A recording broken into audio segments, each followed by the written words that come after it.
వర్తమానము వినుమా ప్రియ నేస్తమా, విని నీవు ప్రభుని విశ్వసించుమా.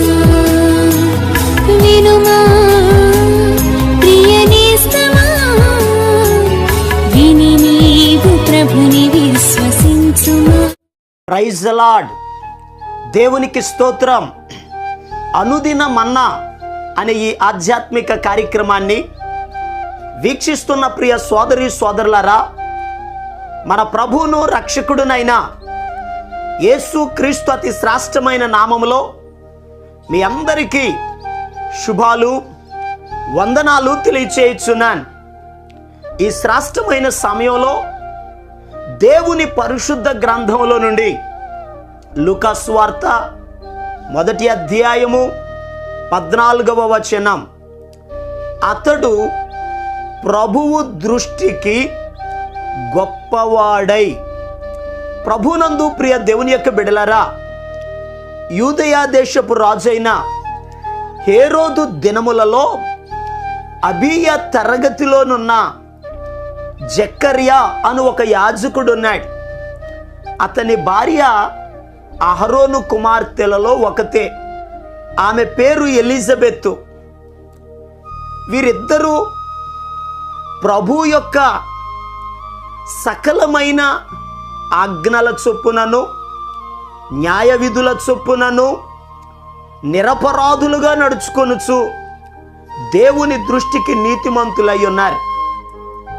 అటువంటి జకర్యా గారికి ఒకరోజు దేవుని యొక్క సన్నిధిలో యాజక ధర్మం జరిగించడానికి వంతు వచ్చింది. ఆయన వంతులో యాజక ధర్మాన్ని జరిగించడానికి దేవుని సన్నిధిలోనికి వెళ్ళారు. ఆ ధూపవేదిక దగ్గర నిలిచి ధూపం వేయడానికి వెళితే ధూపవేదిక ప్రక్కన దేవుని దూత గబ్రియేలు అనేటటువంటి దూత నిలబడి, జకర్యా భయపడకుమో, నీ ప్రార్థన వినబడింది అని ఒక అద్భుతమైనటువంటి శుభవార్తను తెలియపరిచింది. నీ భార్య గర్భవతి అవుతుంది, ఒక కుమారునిగా అంటది, ఆయనకి యోహానని పేరు పెడతావు అని చెప్పింది. అయితే ప్రియ దేవుని బిడ్డలారా, ఆ దేవుని దూత యోహానును గూర్చి, అనగా పుట్టబోయే శిశువును గూర్చి ఒక అద్భుతమైన మాట చెప్తుంది. అతడు ప్రభువు దృష్టికి గొప్పవాడు. ప్రియ దేవుని బిడ్డలారా, చాలా జాగ్రత్తగా గమనించండి. ఈ భూలోకములో భక్తి చేసే ప్రతి ఒక్కరూ దేవుని దృష్టికి గొప్పవారిగా ఉండాలి. ఈ లోకములో చాలామంది గొప్పవారు ఉన్నారు. మనుషులు ఒక వ్యక్తిని గొప్పవాడు అని అనడానికి కారణం ఏమిటి అని అడిగితే, కొందరు అతనుకున్న డబ్బును బట్టి గొప్పవాడు అని అంటారు, కొందరు ఆస్తులను బట్టి గొప్పవాడు అని అంటారు, కొందరు వారికి ఉన్న పదవిని బట్టి గొప్పవారు అని అంటారు, కొందరు వారికి ఉన్న చదువును బట్టి గొప్పవారు అని అంటారు, కొందరు కులాన్ని బట్టి గొప్పవారు అని అంటారు. ఈ లోకములో ఒక మనిషి ఒక వ్యక్తిని గొప్పవాడు అని అనడానికి ఇన్ని కారణాలు ఉంటాయి. అయితే దేవుడు ఒక మనిషిని గొప్పవాడు అని అనడానికి ఈ కారణాలు వేటిని కూడా ఆయన లెక్కలోకి తీసుకోరు. ఒక వ్యక్తి దేవుని దృష్టిలో గొప్పవాడు అవ్వాలి అని అంటే ఆ వ్యక్తి ఏం చేయాలో ఈరోజు పరిశుద్ధ గ్రంథంలో నుండి మనం నేర్చుకుందాం. అసలు యోహాను ప్రభువు దృష్టికి గొప్పవాడు అని అనడానికి కారణం ఏమిటో అక్కడే రాయబడి ఉంది. లూకా సువార్త 1వ అధ్యాయం 16వ వచనంలో రాయబడి ఉంది. ఆ యొక్క యోహాను ద్రాక్షారసమునైనను మద్యమునైనను త్రాగక అని రాయబడి ఉంది. ఈ యోహాను ఎవరు అని అడిగితే ఇతడు పరిశుద్ధుడు.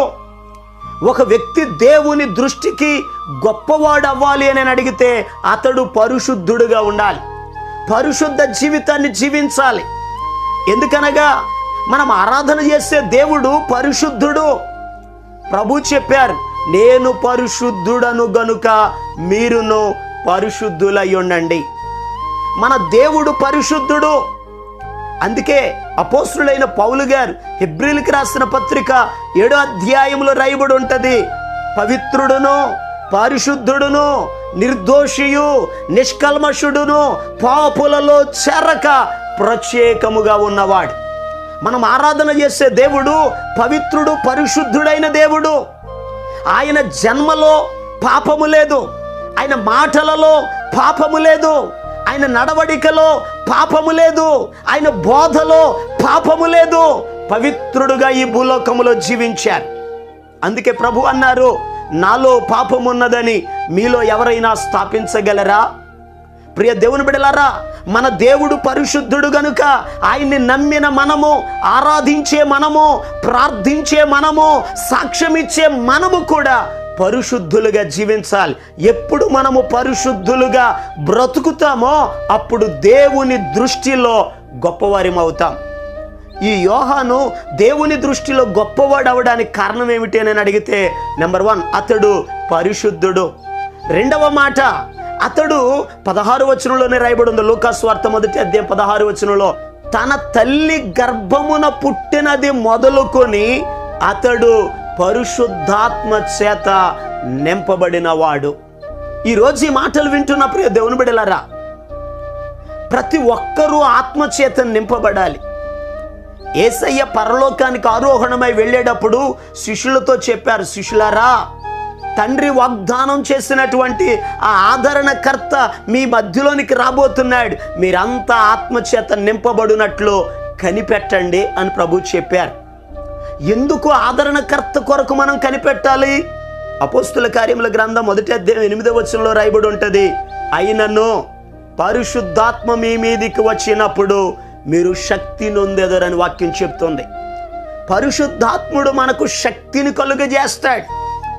ఎందుకనగా ఆయన ఇచ్చే శక్తిని బట్టే సాక్ష్యం ఇవ్వగలుగుతాం. పరిశుద్ధాత్ముడు మనలోకి వచ్చినప్పుడు పాపములను ఒప్పింప చేస్తాడు. పరిశుద్ధాత్ముడు మనలోకి వచ్చినప్పుడు యేసును గూర్చి సాక్ష్యం ఇస్తాడు. పరిశుద్ధాత్ముడు మనలోకి వచ్చినప్పుడు సర్వ సత్యములోనికి నడిపిస్తాడు. పరిశుద్ధాత్ముడు మనలోకి వచ్చినప్పుడు మనలను సిద్ధపరుస్తాడు. పరిశుద్ధాత్మ చేత మనం నింపబడినప్పుడే ఈ భూలోకంలో పవిత్రమైన జీవితాలను జీవించగలుగుతాం.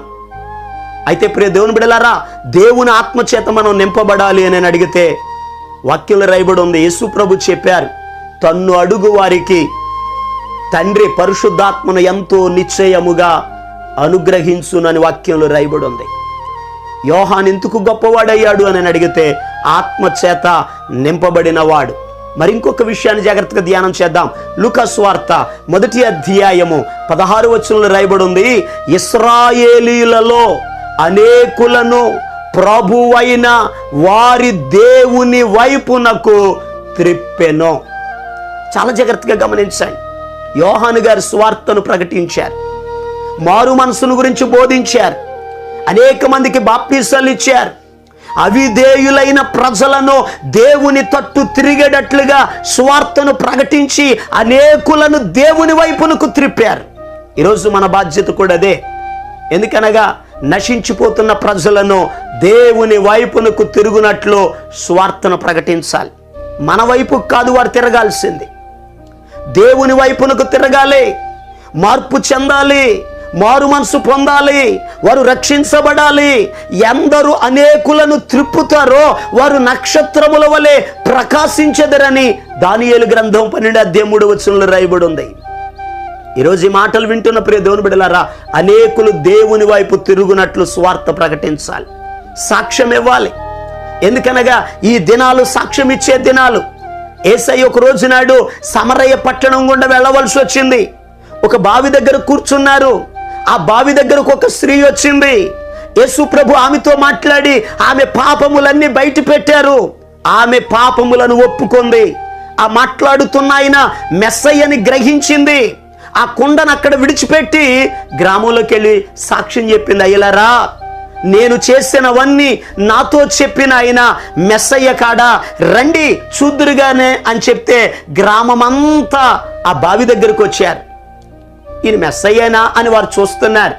వచ్చిన ప్రజలతో యేసయ్య మాట్లాడడం ప్రారంభించారు. యేసయ్య బోధ విన్న తరువాత వారంతా చెప్పారయ్యా, ఈ స్త్రీ చెప్పిన మాటలను బట్టి కాదు గాని నిజముగా నీవు లోకరక్షకుడు అని ఇప్పుడు మేము తెలుసుకున్నాము అని అన్నారు. దేవుని దగ్గరకు వస్తే, దేవుని మాటలు వింటే, దేవుని కార్యాలను చూస్తే నిజముగా ఆయన దేవుడని ప్రజలకు అర్థమవుతుంది. అందుకే వాక్యం చెప్తుంది, యెహోవా ఉత్తముడని రుచి చూచి తెలుసుకొనుడి.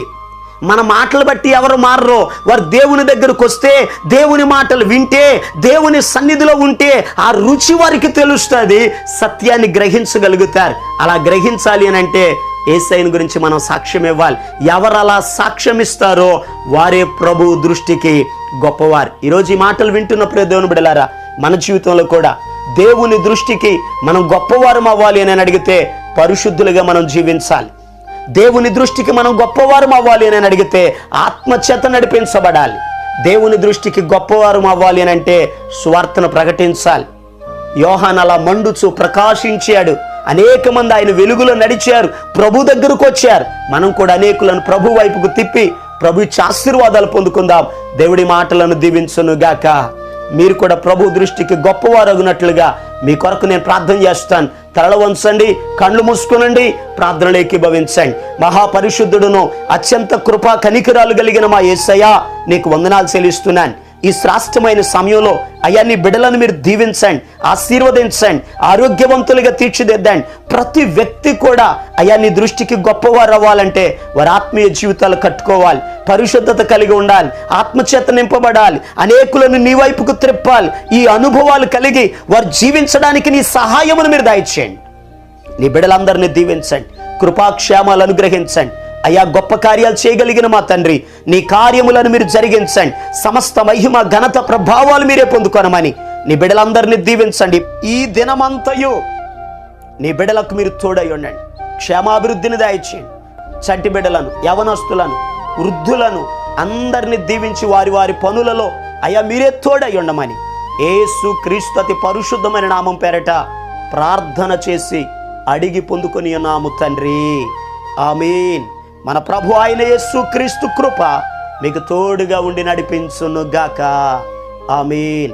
ఈరోజు పుట్టినరోజు మరియు పెళ్లి రోజు జరుపుకుంటున్నటువంటి వారికి సీసలి మన్నా చర్చ్ తరపున ప్రత్యేక శుభాలు తెలియపరుస్తూ ఉన్నాం. May God bless you. దేవుడు మిమ్ములను ఆశీర్వదించును గాక. దయచేసి గమనించండి, మీ కొరకును మీ కుటుంబం కొరకును దేవుడు మిమ్మలను అభివృద్ధి పరచాలని నిత్యము మీ కొరకు మేము ప్రార్థన చేస్తూ ఉన్నాం. ఏమైనా ప్రార్థన అవసరతలు ఉన్న ఎడల ఈ స్క్రీన్ మీద కనబడుతున్నటువంటి ఈ నెంబర్కి ఫోన్ చేసి మీ ప్రార్థన అవసరతలను తెలియపరచండి. ప్రియ దేవుని బిడ్డలారా, ఈ వాగ్దానాల ద్వారా మీ స్నేహితులు, మీ బంధువులు వారు కూడా బలపరచబడినట్లు తప్పనిసరిగా షేర్ చేయండి.